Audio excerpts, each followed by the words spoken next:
আমরা যখন ঈদের দিন হঠাৎ করে তড়িঘড়ি করে বিভিন্ন রকমের ভাজা পোড়া খাবার বা দেখা যাচ্ছে অনেক তেল দেওয়া খাবার, মশলাজাত খাবার, কোরমা, পোলাও, বিরিয়ানি খাচ্ছি, এতে কিন্তু আমাদের অ্যাসিডিটি হওয়ার চান্স বাড়ে। তো তখন আমাদের যে বিষয়টা খেয়াল রাখতে হবে যে আমরা যদি পোলাও খাই বা অন্য যে ধরনের শর্করা জাতীয় খাবার খাবো সেটার সাথে কিন্তু ফাইবার মিক্স করে খেতে হবে। অর্থাৎ আমরা যদি সাথে একটু সালাদ রাখি বা সেটার সাথে হচ্ছে খাবারের পরে আমরা দেখা যাচ্ছে বিভিন্ন ধরনের সফট ড্রিঙ্কস খাই, এই সফট ড্রিঙ্কসের পরিবর্তে আমরা যদি বোরহানি রাখি বা টক দই রাখি সেটা কিন্তু আমাদের ডাইজেশনে হেল্প করবে।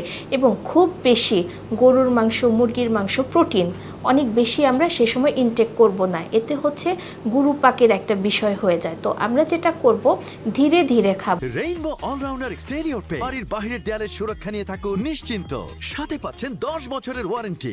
অর্থাৎ হঠাৎ করে প্রথম দিনই যদি খুব বেশি পরিমাণে প্রোটিন খাই সেটা কিন্তু আমাদের কারো কারো ক্ষেত্রে পেট খারাপও হতে পারে, ডায়রিয়া, ডিসেন্ট্রি এ ধরনের সমস্যা। তো সেই ক্ষেত্রে আমরা যেটা করব পরিমিত খাবো। অর্থাৎ আপনার যদি কোনো শারীরিক সমস্যা না থাকে সেই ক্ষেত্রে আপনি ব্যালেন্স ওয়েতে খান। আর যদি আপনি ডায়াবেটিকের পেশেন্ট হয়ে থাকেন, কিডনি পেশেন্ট হয়ে থাকেন, কিংবা আপনার যদি হৃদরোগের ঝুঁকি থাকে তাহলে আপনি আপনার কনসালটেন্টের সাথে অবশ্যই পরামর্শ করে নেবেন যে আপনার জন্য ঠিক কতটুকু পরিমাণে বা কতটুকু সার্ভিং আপনার জন্য প্রযোজ্য হবে, সেই অনুযায়ী কিন্তু আপনাকে প্রোটিনের পরিমাণটা নির্ধারণ করতে হবে। আমরা অনেক বেশি হেভি ফুড নেওয়ার পরে আমরা যেন পর্যাপ্ত পরিমাণে পানিটা খাই, কারণ হচ্ছে পানি যদি না খাই তখন কিন্তু আমাদের কনস্টিপেশন হতে পারে এবং সেই সাথে আমাদের হচ্ছে খাবারটা ঠিকমতো হজম হবে না, অস্বস্তি ফিল হবে।